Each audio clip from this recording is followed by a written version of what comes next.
US যাওয়ার flight আছে 30 মিনিটের মধ্যে। তোমার টিকিট দেখাও। স্যার, টিকিটটা ভেতরে আমার ম্যানেজারের কাছে আছে।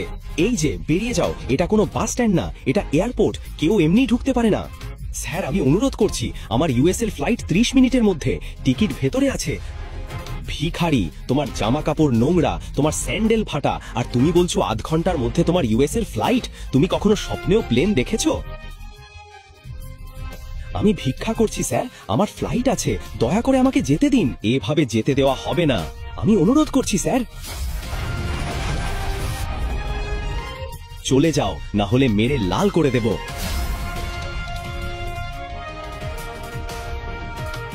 ও হ্যালো। ঠিক তখনই শিবমের স্ত্রী দৃষ্টি, যে শহরের সবচেয়ে ধনী পরিবারের মেয়ে, তার স্বামী শিবমকে সিআইএসএফ গার্ডের সামনে কাকুতি মিনতি করতে দেখে। শিবম আর দৃষ্টি কেবল নামমাত্র স্বামী স্ত্রী ছিল। দৃষ্টির দাদু জোর করে তাদের বিয়ে দিয়েছিলেন।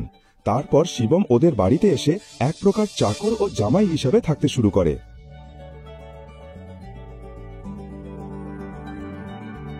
মিস্টার ভিখারি, তুমি এখানে কি করছো? তুমি জানো তো আমার গুরুত্বপূর্ণ ইনভেস্টররা এখানে আসছেন। আমি তাদের স্বাগত জানাতে এসেছি।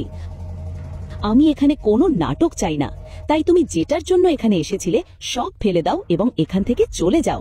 এটা খুব জরুরি, কিন্তু এরা আমাকে ঢুকতে দিচ্ছে না।